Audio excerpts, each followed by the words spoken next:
সম্পূর্ণই বিভ্রান্তকর ঘটনা ঘটছে আমাদের সাথে, বিগত দিনেও যা ঘটেছে। আমরা জাস্ট বাসায় ছিলাম আমাদের ফ্যামিলির সাথে। এখানে মানুষ মানুষের বাসায় যেতে পারে না। রিয়াজ তো এখনো আমার বাসায়, এটা তো আমার ফ্যামিলি বাসা। এখানে আমার মা আছে, বাবা আছে, ছোট ভাই আছে, বড় ভাই আছে, ভাইয়ের বউ আছে, সবাই আমার ফ্যামিলির সবাই এখানে। মানুষ কি মানুষের বাসায় যেতে পারে না? আর বাসায় আসলে কি মানুষ মানুষের কট দিয়ে ফেলে? ও তো এখনো আমার বাসায়। আমি একটু শেষ করি। রিয়াজ আমার বাসায় এসেছে, আমরা একটা যে কোনো একটা কাজের বিষয়ে কথা বলছিলাম, আর হচ্ছে গিয়ে আমাদের উপরে অ্যাটাক করা হবে, অ্যাসিড নিক্ষেপ করা হবে, এরকম বিষয় নিয়ে আমরা থানায় যাবো রেডি হচ্ছিলাম। ইতিমধ্যেই হুট করেই দেখলাম হিরো আলম আমার বাসায় চলে আসছে। এসেই ধুপধাপ করে হচ্ছে গিয়ে রিয়াজকে বললো, তুই এইখানে কেন? আমার বউর সাথে। আচ্ছা, আপনারা তো সবাই দেখেছেন যে সে কিভাবে তার বাবার কথা বলে আমাকে তালাক দিয়েছিল, কিন্তু ঘটনা কিন্তু সেটা ছিল না, ঘটনা ছিল উল্টাটা।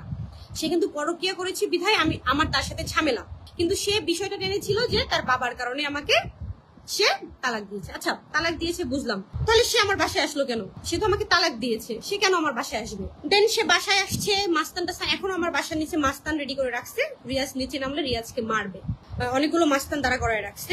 আমি হচ্ছে গিয়ে থানায় কল করেছিলাম, থানা থেকে হচ্ছে এসে এদেরকে সবাইকে সরাই দিছে, নিয়ে গেছে, কিন্তু এখন ফের আবার হচ্ছে মাস্তান দাঁড়ায় আছে আমার বাসার নিচে, রিয়াজকে মারবে বা আমার উপরে অ্যাসিড নিক্ষেপ করবে। আপনারা সবাই জেনে রাখেন, কথা নামের একটি মেয়েটা হচ্ছে টু মাচ স্টুপিড। সে একটা মেয়ে মানুষ হয়ে আমাকে অ্যাসিড নিক্ষেপ করবে। সে কথা নামের মেয়েটার সাথে নাকি রিয়াজের কি সম্পর্ক, বাট রিয়াজ অস্বীকার করে।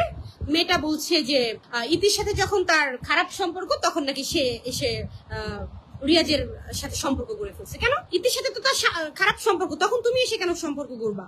রিয়াজের সাথে যে আমার দ্বন্দ্ব বা আমার হচ্ছে গিয়ে কি বলে সম্পর্ক নিয়ে তো সবাই জানে, তাহলে ওই মেয়েটা কোথা থেকে আসলো আবার? আসলে হিরো আলম চাচ্ছেটা কি?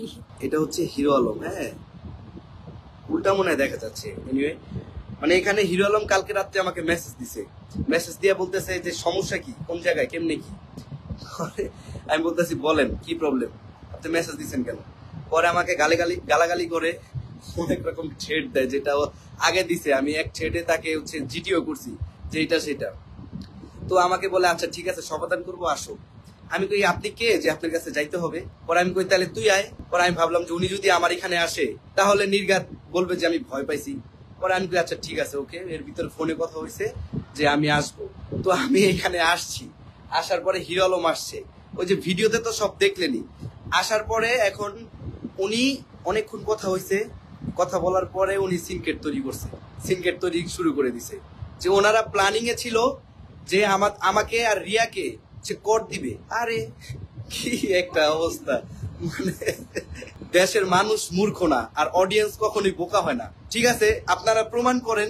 যদি আমরা এখানে আইসা যদি কোনো উল্টাপাল্টা হয়ে থাকে, আমাদেরকে মেডিকেলে নেন, নিয়ে আজকেরটা আপনারা দেখেন, কোনো সমস্যা নাই।